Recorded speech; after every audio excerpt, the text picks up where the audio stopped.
contrasts with my first lecture in that these disorders are highly treatable, and for that reason it is absolutely crucial to pick them up early and to have a good understanding of how to manage these patients. And so the lecture I'm going to give you now is really a very simple and basic lecture, but I think that it is absolutely crucial to get the basics right with this particular group of patients. And what I'm going to be talking about are patients with acute encephalopathy, by which I mean a disorder of consciousness primarily.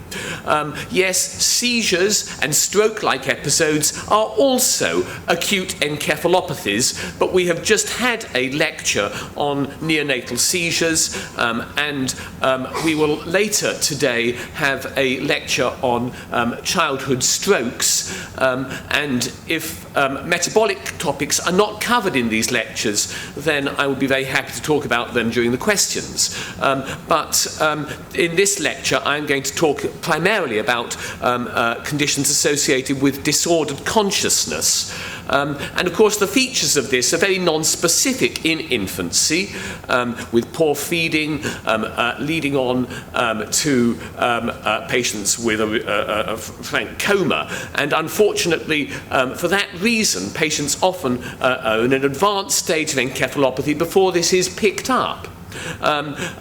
For older patients, you can get earlier features in the form of confusion and ataxia.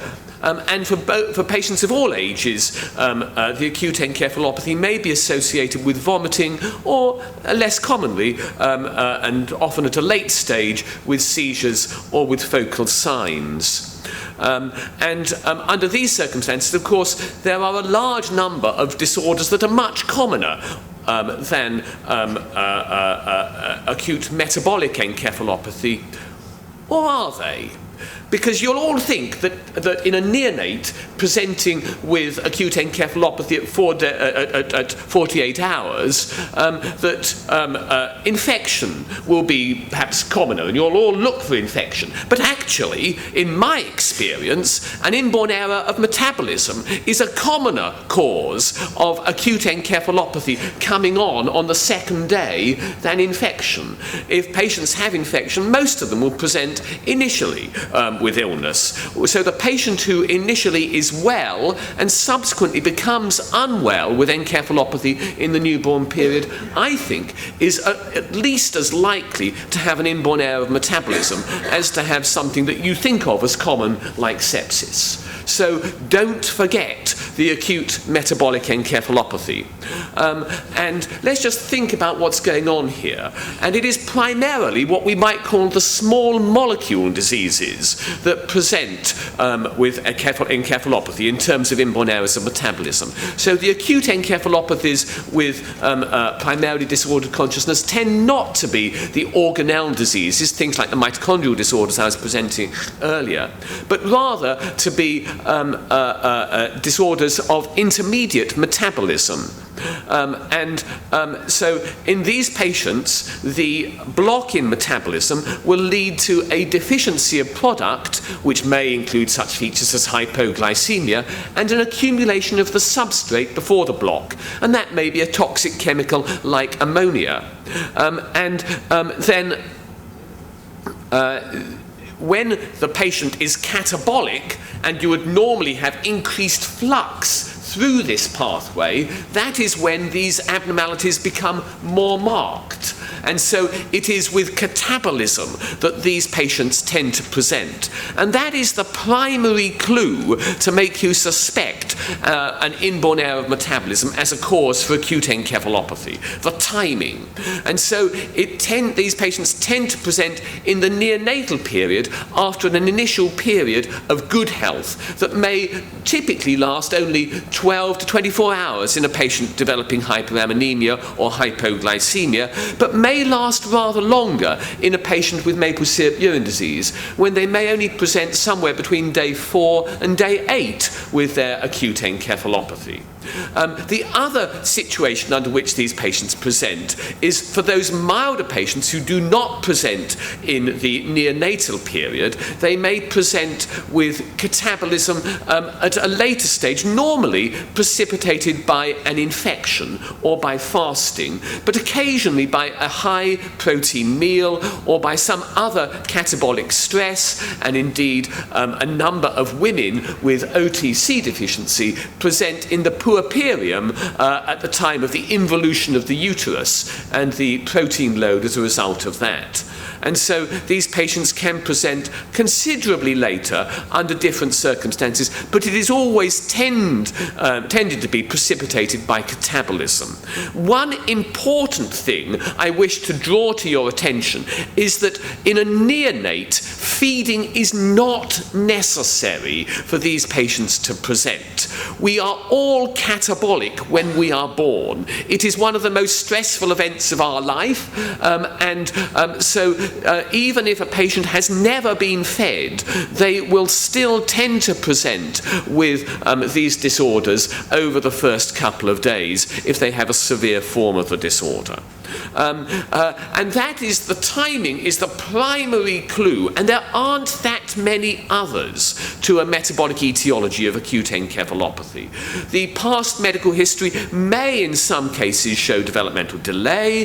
There may be a family history of parental consanguinity or an unexplained death or handicap in a sibling, and the examination may show occasionally an abnormal odour or hyperventilation due to acidosis or hepatomegaly, but in the majority of patients there are no additional clues, and for that reason you need to get on with your investigations. And this is very simple, but it needs to be done. There are the three primary investigations that will pick up the vast majority of the treatable acute metabolic encephalopathies, and these investigations are very simple, and your nurses will probably do the blood glucose without you even asking them.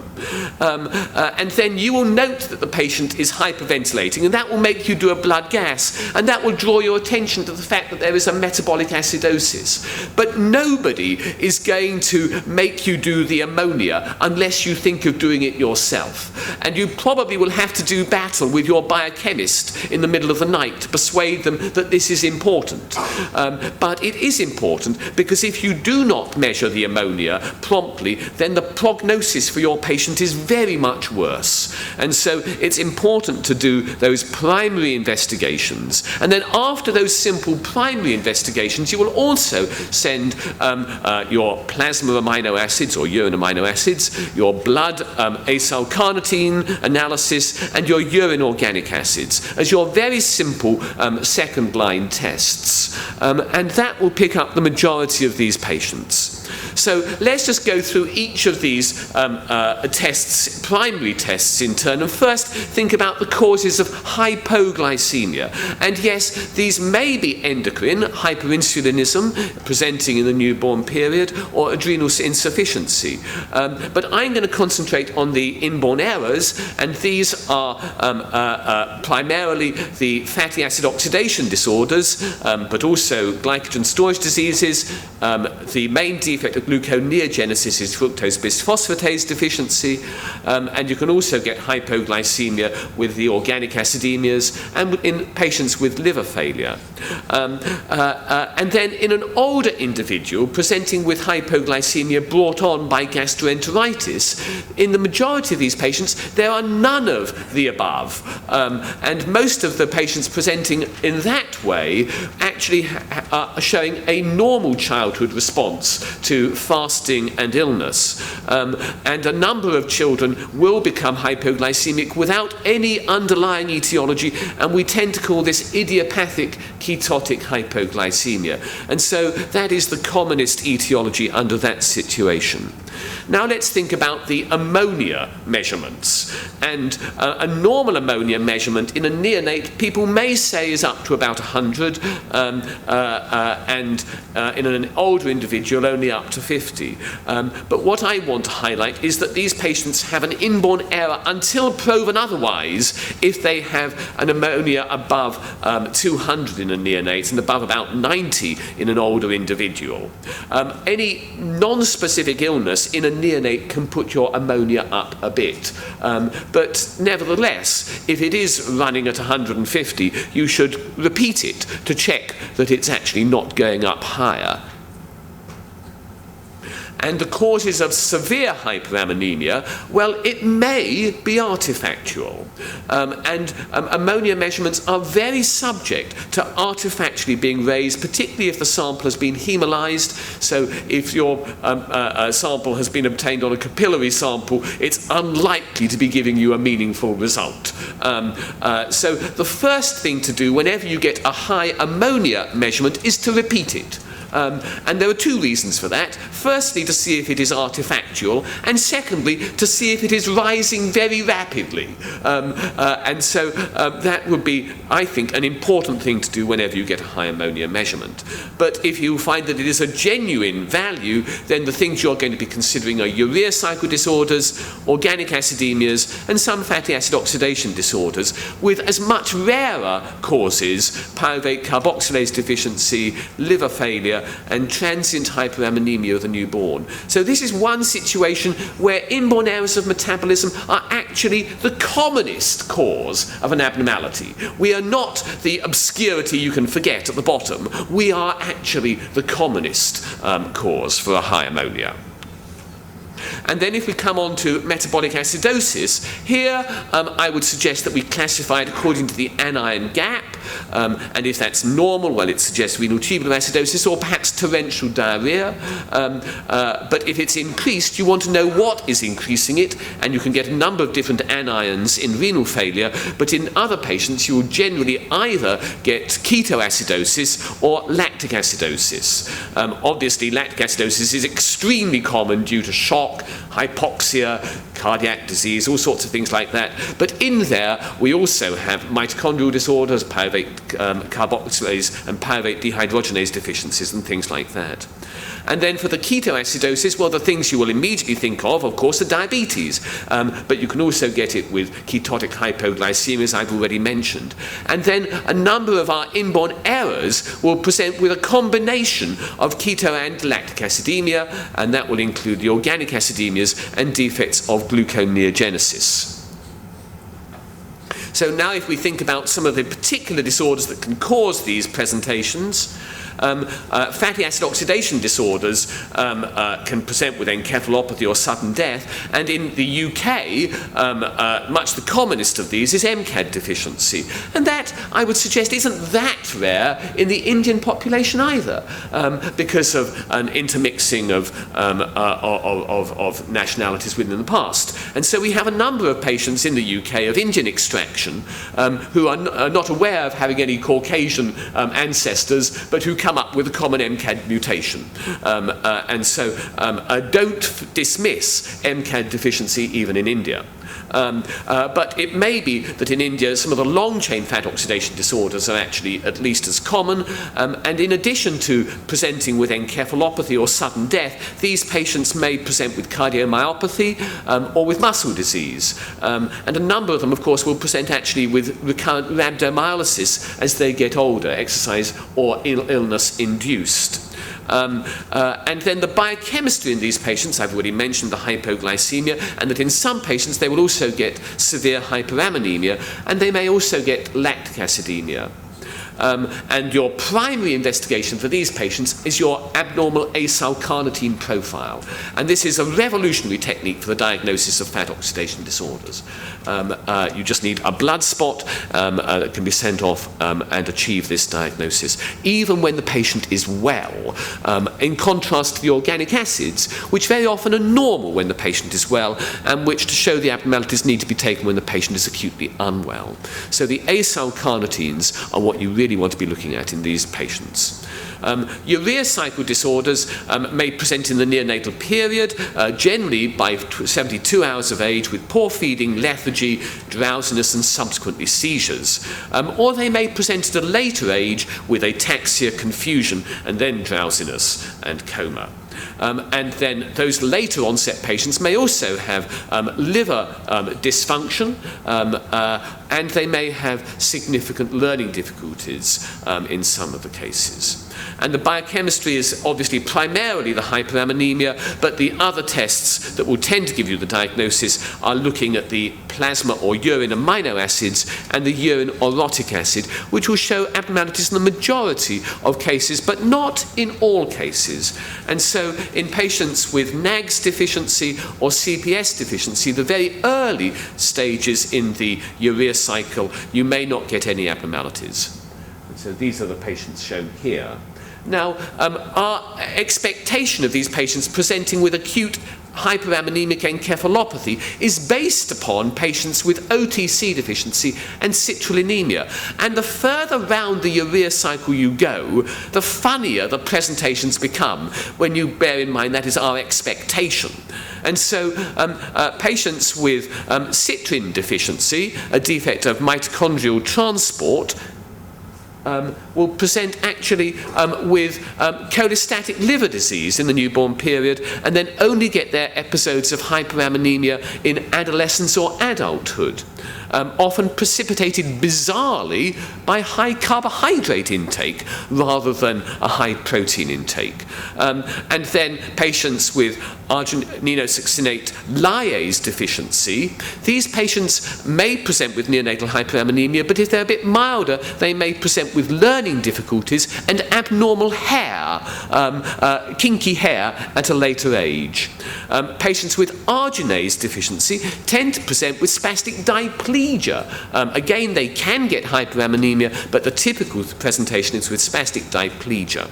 So the presentations of the urea cycle disorders are not all with acute hyperammonemic encephalopathy, though that is what we are considering in the current lecture.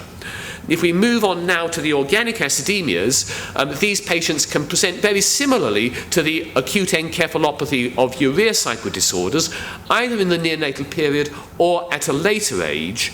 And this time the biochemistry will show hyperammonemia and acidosis accompanied by ketosis. And then maybe also hypoglycemia, hypocalcemia, and the abnormal organic acids and acyl carnitines.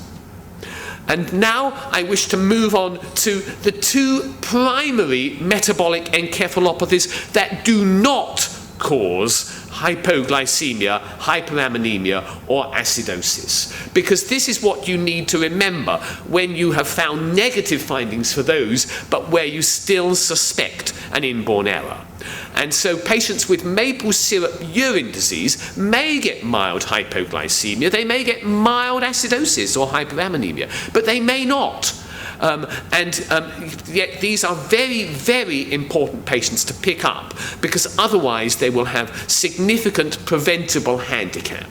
And they present typically in the neonatal period in a rather more indolent fashion than the patients with hyperammonemia. And in my experience, they often present in the second week of life, by the time their rather subtle encephalopathy is recognized. So they will get poor feeding, drowsiness, and often recurrent episodes of apnea as a prominent feature. Yes, they do get the typical odour, and for those patients, for those doctors like me who do not have a sensitive nose, the best way of picking this up is to put the top on your universal container, give the urine a good shake, and then take the top off, and then you can detect the syrupy smell for these patients. Those patients presenting after the neonatal period will often have ataxia and confusion as the typical features. And the way to diagnose these patients, of course, is amino acids and the organic acids. And so if you suspect one of these disorders, you need to get onto your biochemists urgently and say, this is one of those amino acids I really want to know the result for today, because I may want to take some urgent action based upon that. Often you can wait for these results because your management may not differ all that much, but not for these patients. The other metabolic encephalopathy that doesn't give you much in the way of abnormalities on your primary tests is glutamic aciduria type 1. And this, in contrast to what I've been talking about earlier, does not present in the newborn period. For reasons that we don't understand, this tends to present between 4 months of age and 18 months of age, with an acute encephalopathy brought on by some infection, and as they recover from this acute encephalopathy, unfortunately they are left with a severe extrapyramidal movement disorder. They may have, as warnings, even before they develop their encephalopathy, macrocephaly, and their head circumference may rise across the centiles, and they may develop subdural collections associated with this macrocephaly and with the frontotemporal atrophy that is the characteristic neuroimaging finding. And as a result of the resulting space, they may develop subdural collections, and these may be mistaken for non-accidental injury. And the biochemistry, as I've mentioned, may show no abnormalities on the primary test, and it will usually show abnormal organic acids and abnormal acyl carnitines. But this is another trap, because if your biochemist is not aware that you are looking for it, there are a few patients they may miss, because there are the so-called non-excretors who actually do tend still to excrete some glutamic acid and 3-hydroxyglutamic acid, but the amounts may be really quite small. So you need, again, if you're suspecting this, to warn your biochemists. And if you have very strong suspicion, even in the absence of abnormal organic acids, you might need to do enzymology. And this shows one of the patients following an episode of encephalopathy with their terrible extrapyramidal movement disorder, and it also shows the CT scan with the characteristic frontotemporal atrophy and a subdural collection. So we've been speaking about the recognition and initial investigation of these patients, but as important is the initial management, because these are patients where you can prevent handicap. And so your initial management involves a lot of support. You correct any abnormalities like hypoglycemia or acidosis, and I would recommend ventilating these patients at an early stage. It makes them less catabolic, and they are likely to do better. You need to monitor their level of consciousness, and you need to try and prevent or treat cerebral edema. But the real crux of the management is to shut off the catabolism. And you do that by giving plenty of glucose intravenously, and if they develop hyperglycemia as a result, you give them insulin rather than cutting back on your glucose. So you start an insulin infusion in addition to your glucose infusion to make sure you are shutting off the catabolism. And then you want to correct the hyperammonemia, and you can do that with intravenous drugs or by dialysis. But it's important to get on with that promptly so as to prevent the handicap. Carnitine and vitamins may also have a role, but they are not actually going to save any patients. And you need to phone for help because these patients are very sick. Let's just think a little bit about the management of hyperammonemia. So here, normally, your amino acids undergo transamination and then deamination to produce ammonia, and this is fed into the urea cycle, and your highly toxic ammonia is converted to harmless urea, and you don't mind that swilling around in your blood at millimolar concentrations before it goes out in the urine. So if you have a patient with a defect, how you treat it depends a bit upon the defect, if you know what the defect is, of course. So after diagnosis, you can then institute specific management. And if you have a patient with citrullinemia, well, the citrulline can be a very good way of getting rid of nitrogen. And so you give them buckets of arginine that will then incorporate your ammonia and get excreted as citrulline in the urine. If you have a patient with argininosuccinic aciduria, that is even better at getting excreted into the urine. And so acutely again, you give them lots of arginine that allows you to excrete the ammonia. But in the long term, argininosuccinic acid is probably not good for your brain, and that together with impairment of nitric oxide synthesis is probably why these patients tend not to do well in the long term, even if they don't have recurrent hyperammonemia. So in the long term, we no longer tend to give lots of arginine to our patients with argininosuccinic aciduria, but rather we tend to give them low-dose arginine and alternative treatments as well. And these alternative treatments are the essential form of management for patients with OTC deficiency or CPS deficiency, because in these cases there is no way of excreting the ammonia via the urea cycle. And so this time you have to give sodium benzoate or sodium phenylbutyrate, which will bind to amino acids and provide an alternative pathway for excreting nitrogen. The glycine normally cannot be excreted by the kidneys because the kidney tubules recognize amino acids and they reabsorb them. But if you bind your glycine to sodium benzoate and convert it to hippurate, it is no longer recognized by the renal tubules and it can now be excreted. And the same is true for glutamine after binding it to phenylbutyrate. Again, it can be excreted. For the organic acidemias, there is a different mechanism of hyperammonemia. Normally, the first stage of the urea cycle is the regulatory step, and it is upregulated by a chemical called N-acetyl-glutamate. But the organic acidemias inhibit the synthesis of N-acetyl-glutamate, and that is why these patients develop their hyperammonemia. And so there is a synthetic analogue of N-acetyl-glutamate known as carbamyl glutamate that you can give as a treatment for these patients and that will restore the function of the urea cycle and prevent the hyperammonemia.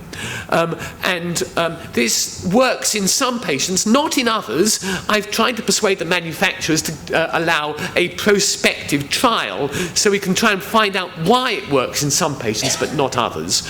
But certainly it can work wonderfully well in some patients. This shows a patient where, in spite of dialysis and other treatments, the hyperammonemia was persisting, and it was only when we gave N-carbamyl glutamate that the ammonia came down really dramatically.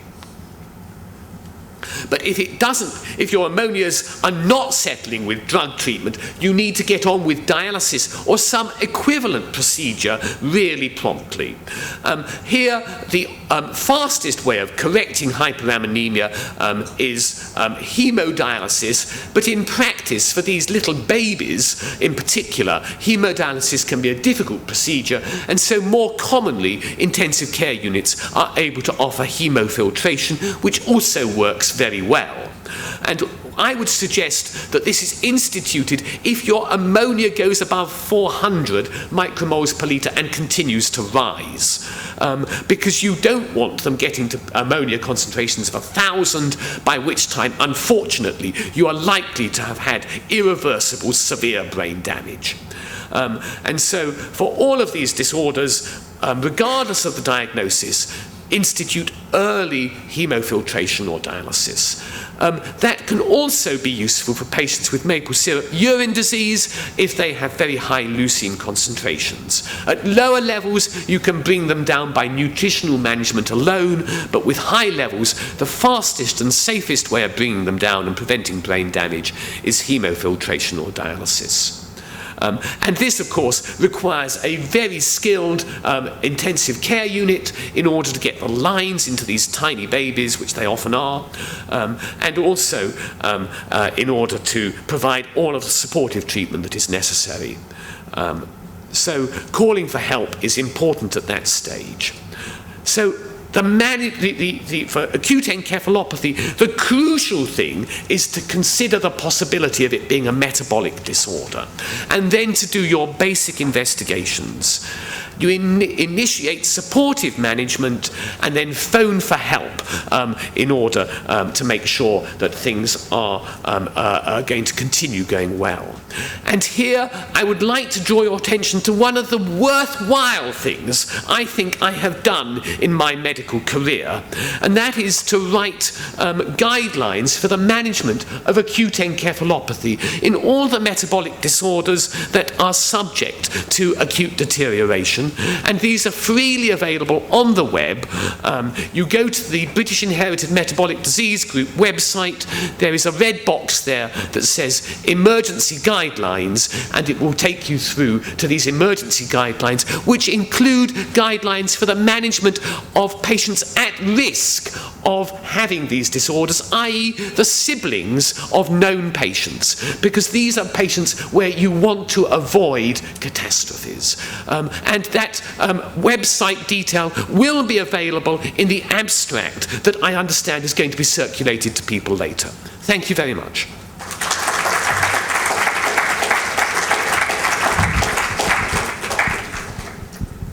Thank you, Andrew. You spoke comprehensively, convincingly, and with much clarity. We saw you animated when you were speaking about various inborn errors of metabolism. And thank you for communicating to us the importance of suspicion, going through the steps that you suggested, and for making us alert to the preventable and treatable forms for our intervention. Thank you. The question session, I think the speakers can come on to the dais. Yes, Dr. may I? Thank you for your very nice talk on neonatal seizures. I very frequently see late onset hypoglycemia as one of the causes of neonatal seizures. I was just wondering regarding the investigations, should we do vitamin D and PTH in the babies, as well as should we investigate the mothers also, trying to figure out what exactly is the etiology of hypocalcemia in the babies? We usually, whenever we have hypocalcemia, we usually do the basic investigations, that is, calcium, phosphorus, alkaline phosphatase, and magnesium. A lot of people may not do magnesium, but it's very important to do magnesium. And if you have low magnesium levels, primarily they should be corrected along with calcium. That's the basic thing. Now, in addition, you might want to do, depending on the presentation, PTH levels. Of course, we tend to do vitamin D levels as well. And whatever vitamin D is available in your lab, so either it's just vitamin D levels or more 125 and all that. So we sometimes do that, and to pick out why this child is having hypocalcemia, because hypocalcemia on the face of it looks quite simple, but there are hypocalcemias that can be recalcitrant, which do not respond, and then you have to look at either whether there is a hypoparathyroidism or a pseudo-hypoparathyroidism or a pseudo-hyperparathyroidism that looks really like a pseudo-hypo, but actually is related to magnesium. So that's why sometimes, if it is recalcitrant, definitely we would do all these levels to know where we stand, rather than just trying to correct hypocalcemia, which may be. And as we saw that early onset hypocalcemia can have poor prognosis if not treated. Late onset hypocalcemia usually has a good outcome, right? Ideally, if it is, the nutritional, if it appears, if the mother is nutritionally bad, she has anemia, and then we might investigate it, not primarily. Most mothers in India look healthy, however, they are vitamin D deficient. Most of us might be vitamin D deficient here, so that's a kind of a general investigation, but more specifically, the neonate has to be investigated very well. Andrew, just wanted to say it was just a wonderful, wonderful lecture. We really loved it. And I think what was great about the whole talk that both talks really was it was very practical. It was very useful. I just wanted to say all the mitochondrial disorders that you covered, including the MELAs, the LEAs, the mitochondrial myopathies, are all pretty common in India. And we do see a lot of them. But one of my questions is, does it make a whole lot of difference whether it is a complex 1 or a complex 2 or a complex 3 or a complex 4 from the management point of view, i.e. primarily because as I was, emailing to you, we can send muscle biopsies as it is at present, or even fibroblast cultures for, we're looking at the COX enzymes. But from the management point of view, it does not seem to make a whole lot of difference. Or am I wrong in thinking that? You're absolutely right that for the vast majority of patients with mitochondrial disorders, we do not have any effective curative treatment. All we can offer the vast majority of patients is symptomatic treatment, and so from the managed point of view, the underlying precise defect does not change the management. Of course, if you are going to go on and pursue genetic studies, then knowing the underlying biochemistry is at least the way that we currently do it, the primary way in which we decide to pursue our investigation strategy. The other thing is that having identified and confirmed that a patient has a mitochondrial disorder then allows you to feel confident that you're not missing anything else.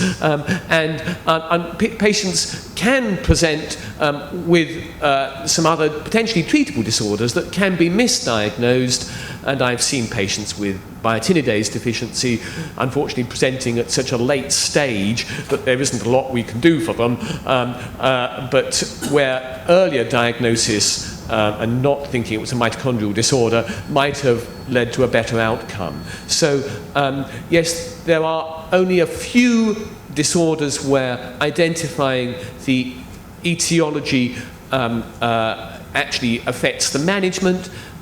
Yes, ACAD 9 defects, you may be led to suspect more if you identify a complex 1 deficiency, but then you can try riboflavin anyway, even without that.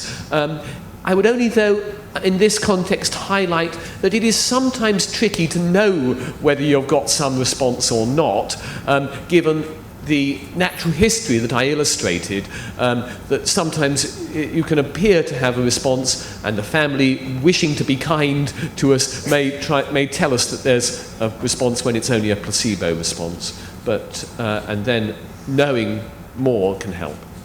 Dr. Murugan, and then that'll be the last. Or maybe finish after that. Thank you for brilliant lectures from both speakers. As Dr. Jagmar says, I think you made the neurometabolic problem ridiculously simple. I think we have a very difficult, I have seen in the last 2 years since I returned from UK, is that we kind of to some extent reaching a diagnosis. In terms of the management, we are really struggling, particularly with getting the right protein supplements and milk and things like that. We're able to make the diagnosis and we are stopping there. When it comes to mitochondrial, at least I would have seen 20 mitochondrial cytopathies in the last 22 years, but we were nowhere near getting any kind of molecular diagnosis or further from and the clinical diagnosis. Is there any way to set up an international collaboration? Because I think the Deputy High Commissioner was talking all about it yesterday. I think this one area, at least for neurologists, it would be really helpful. Because there are patients who can afford to get it tested, and where to send, how to send the sample, and how do we arrange these things. That is where we are struck. If from your end something can, I know that there is a big consortium was formed for mitochondrial disease in UK. I know at this stage we cannot pay the exact amount the charges paid in UK itself for the test, but at least there should be a meeting point where we have enough number of patients to send the samples. I think this is very tricky. I understand there are problems with customs sending muscle biopsies which need to be sent on dry ice or something like that and transported very quickly to a foreign country. So I think that there are difficulties. Fibroblasts are always tempting to send because they're a little bit easier than muscle biopsies, but they are much less satisfactory for tests of the mitochondrial respiratory chain. Not only do you not get the benefit of the histochemistry, but also the activity of the respiratory chain is just much, much lower in fibroblasts, and so detecting abnormalities is tricky.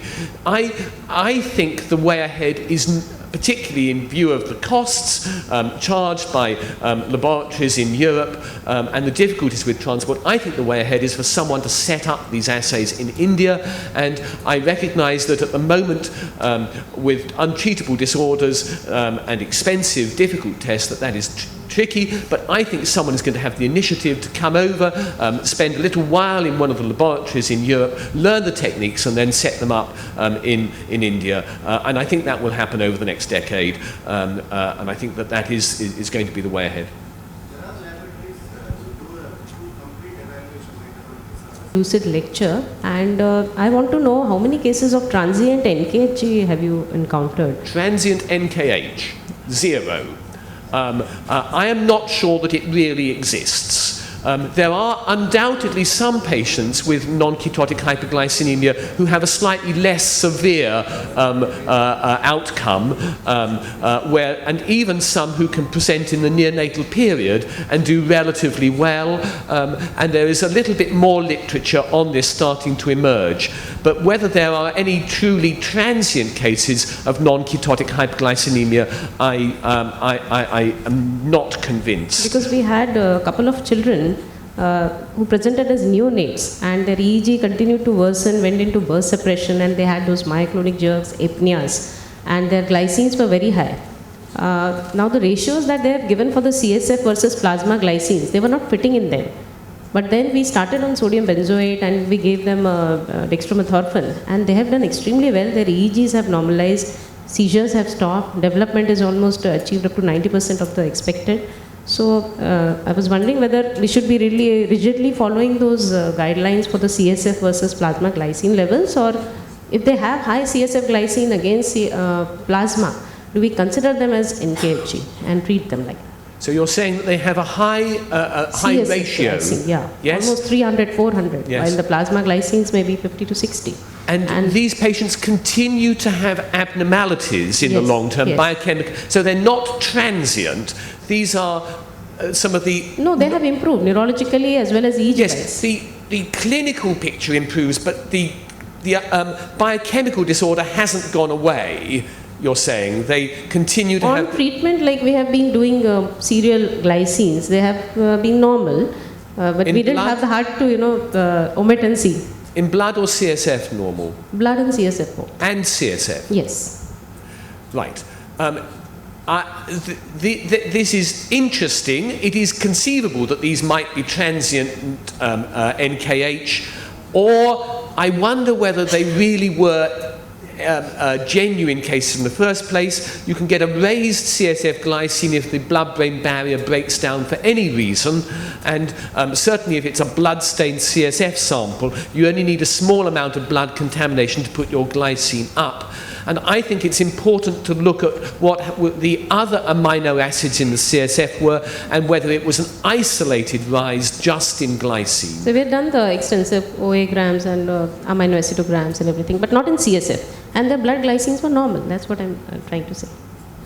I'm sorry, my experience is that I've never come across transient NKH. Some of the cases that have been reported as transient NKH were undoubtedly not transient NKH, and I am very skeptical about that particular entity. On the other hand, there undoubtedly are some patients, including some who will present in the neonatal period, who do better than your typical appalling prognosis. Okay. And regarding the mitochondrial disorders, like when you differentiate between COX-1 and COX-2, do you change the diet according to that? Like for COX-1, do you give low carbohydrate and give more fat so that they can enter through the complex 2? They bypass the complex 1 in the respiratory chain? I'm sorry, I didn't... By dietary modification? Okay, sorry, sir. Andrew and Dr. Yadi, they were lovely 3 lectures this morning. I need to ask Andrew about Alpage disease. I, as a pediatric neurologist, see patients with Alpage disease, but they are, usually, in my younger age, as once you made the diagnosis that there is liver disease, particularly becomes manifest in a patient with epilepsy or partial discontinua, it's really curtains for them. They're going to be just waiting for them to die. There's nothing you can do. But I have the phenotype can be milder as well in this disease. And I have a personal patient who had severe ascites, and we sent the child for transplantation or consideration of transplantation to Birmingham. Unsuitable, they said. Child returned, and he is age 11 now, and he has mild epilepsy, some ADHD, epilepsy well controlled on levetiracetam. The liver disease is totally normalized. You know, his LFT is totally normal. The ascites, everything has gone away.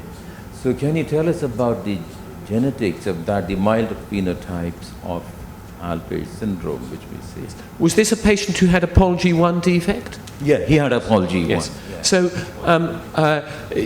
mitochondrial disorders have an extremely variable course, and this has just illustrated yet again the unpredictable nature of the course.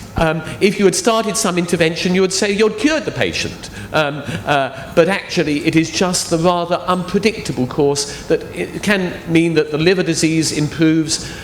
We know that with POLG1 defects, the neurological disorders can be very variable. They can present in adults with Sandow syndrome, primarily ataxia and progressive external ophthalmoplegia, as well as in childhood with disorders of variable severity. So yes, it is a variable disorder. Unfortunately, the vast majority of patients, once they've developed their liver failure, do go on to die of that fairly promptly.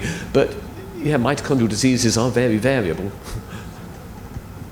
Yes, we must close with the last comment. Yeah. Dr. Yardi, the concept of treating neonatal seizures, and you have a child who's not seizing, but abnormal, an abnormal EEG, so why do you continue using phenobarbital in a child who's not seizing? You're treating the EEG, the findings, but not actually the child's symptoms. Can you explain why you do that? You mean once he's out of the ICU, NICU? Yes. Say at 1 month or at the time of discharge? You said you continue medication if they're abnormal neurologically and abnormal EEG. I can't quite understand the rationale for doing that. Right. The series of studies has shown that, you know, when there's an abnormality in the neurologic examination, it signifies a poorer outcome. And, you know, even if the EEG is not showing abnormality, sometimes you continue it at least for a month and then reassess at that time. Sometimes we reassess up to 3 months. It's not very clear. The guideline is not very clear, but most people would want to get the bottom line is we want to get rid of the phenobarb as early as possible. However, the only deterrent is if you have an abnormal, persistently abnormal EEG, or if the neurologic examination persistently is abnormal, then up to a while you continue to give phenobarb and try to get rid of it as soon as the EEG normalizes, in spite of having a little bit of neurologic abnormality, because that then after a certain while may not signify, that's probably a residue of something that, it all depends on the underlying etiology, you know. So it actually, the abnormal neurological examination signifies that there is something wrong with the brain, that a bad substrate that is giving rise to this abnormality. And at that point, there may be no seizure activity going on, and therefore it's worthwhile trying to reduce your phenobarb and see what happens. Most of the time you would get away with having no seizures or no further progression. However, if at that point of time, if the child continues to have seizures, we continue phenobarb for a while, and then at a slightly later stage, if you find that the child has seizures or persistent EEG abnormalities, one would try to gradually phase out the phenobarb at least around 6 months of age and try to get in something which is more directed at either a focal epilepsy, because by then phenobarb works best in the first 5 to 6 months because of the virtues of phenobarb, you know, good high brain penetration and all that. So that's generally the philosophy behind this. But it's not very hard and fast, and in different centers would practice it differently. Do I answer your question correctly? Yeah, thank the speakers and the chairpersons. May I request you to stay on the dais for the case presentations.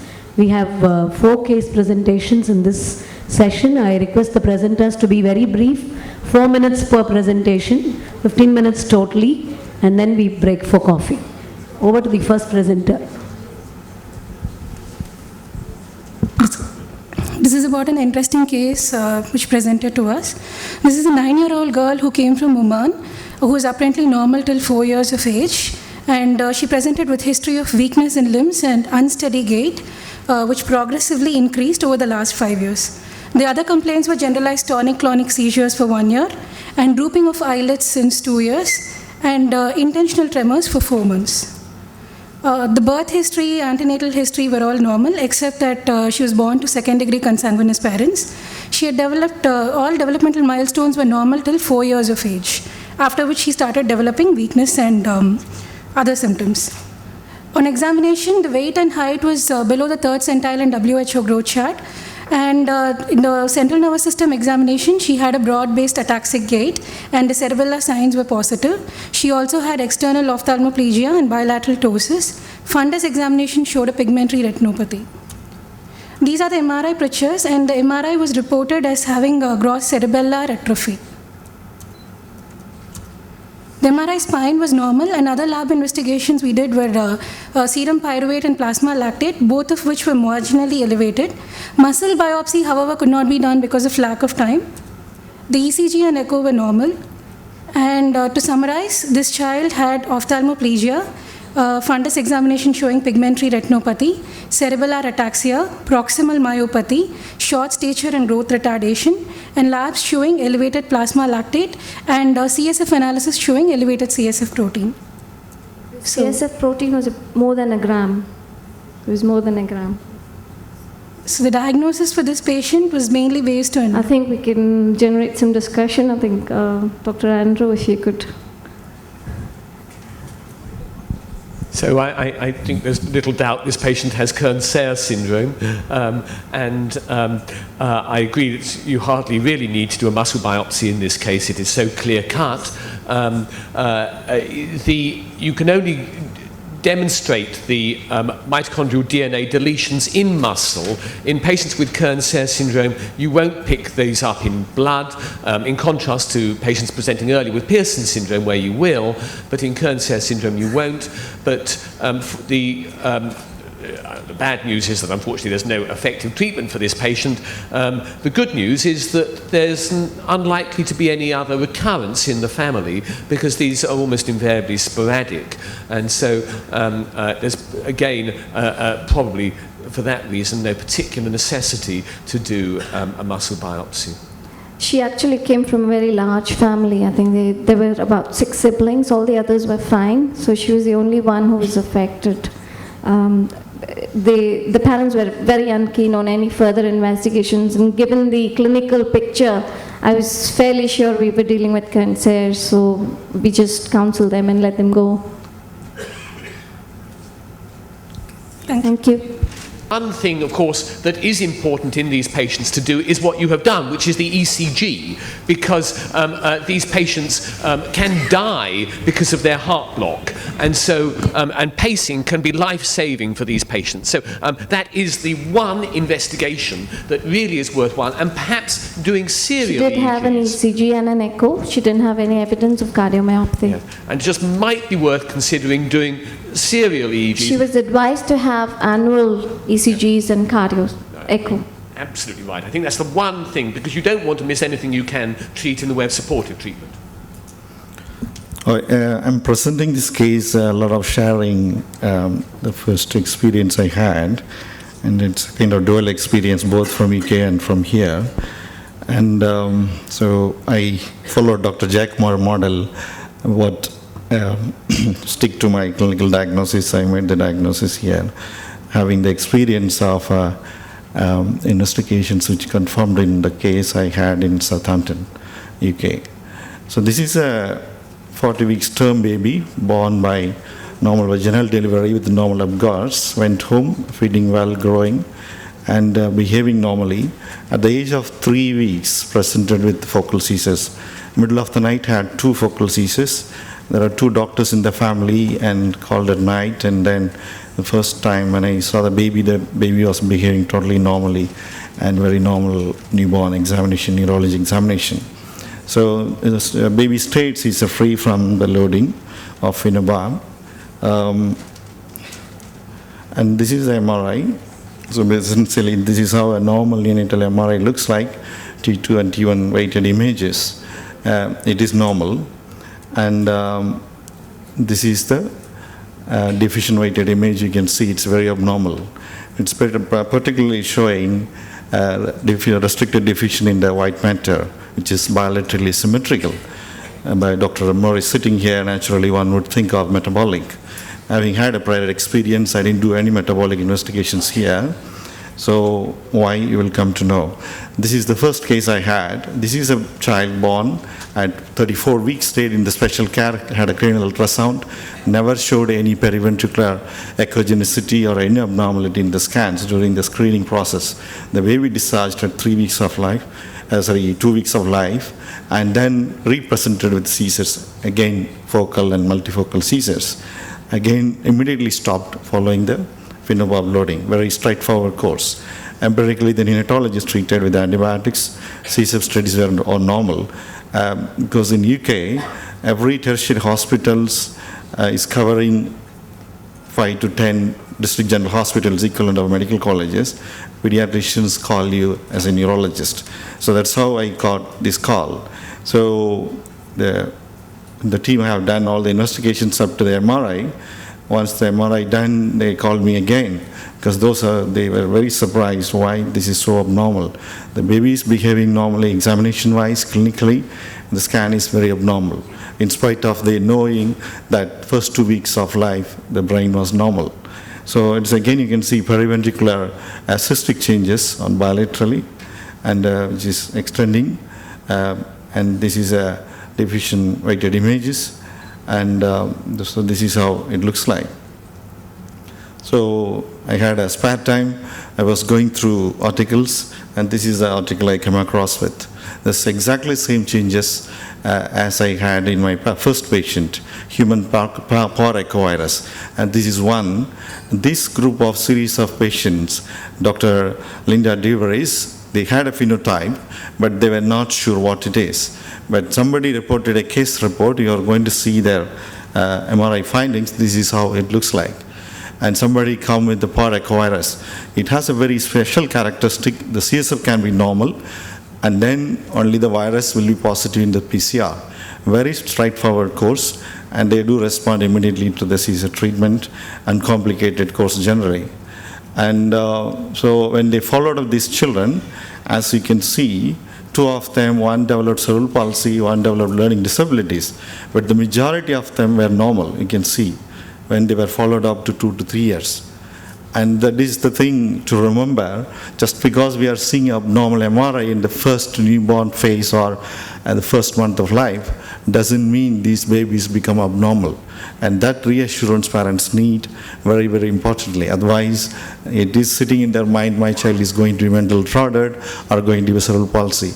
And you need a diagnosis here.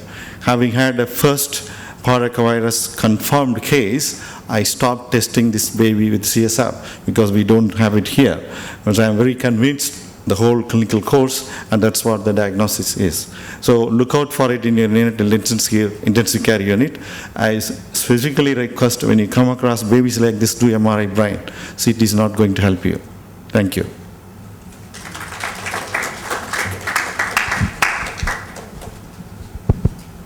What is the transmission of this virus, and how do you detect it? Actually, if you read the paper, even it can start intrauterine life itself. The virus is sitting there, it hit the brain whenever it wants it. All the experience so far is between 2 weeks of life to 4 weeks of life, common experience. But it's kind of, the onset can be late neonatal period. It is spontaneously resolving.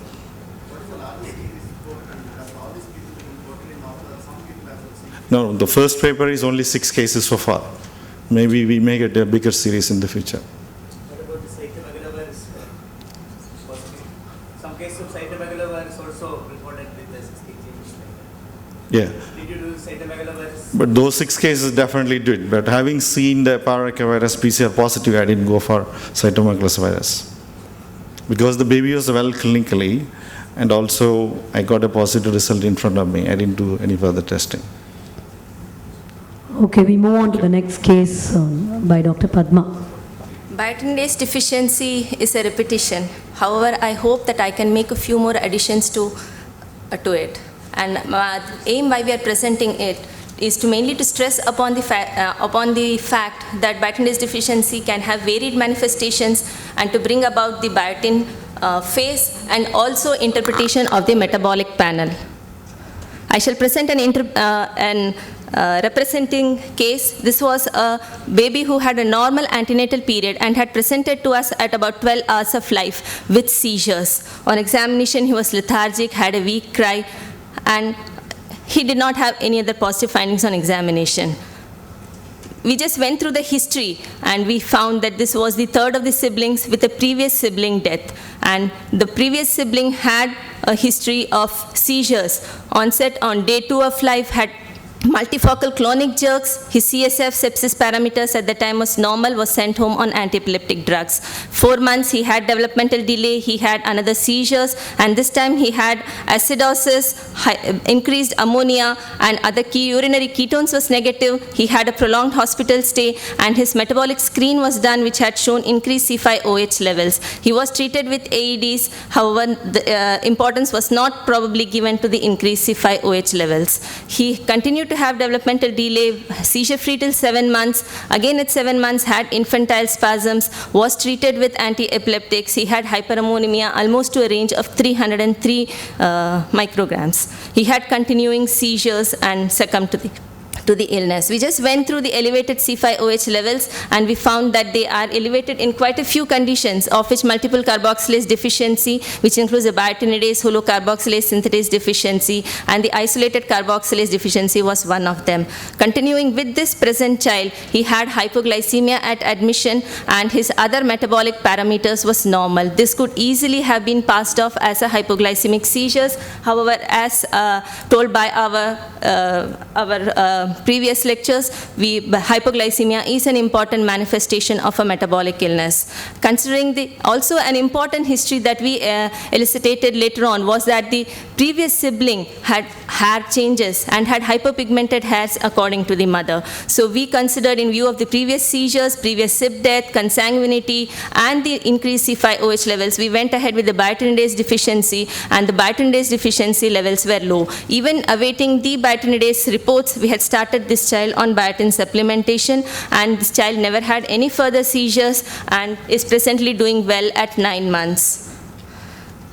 I shall just go through, we actually have quite a few case series of these patients, and I shall just go through the varied presentations that we had seen in some of these patients. And the age of onset of seizures has been varying from this child at 12 hours of life to 1 month, 5 months. One of these children had been detected by newborn screening, and one had seizure onset at 17 days of life. The pattern of the seizures was variable, but the 2 patients had multifocal clonic jerks. The number of drugs prior to being diagnosed as biotinidase deficiency varied from 3 to 4 in some of these patients. And the biochemical parameters, we had not found any of the elevated other biochemical parameters except for increased C5OH levels in the 2 patients in whom we had done.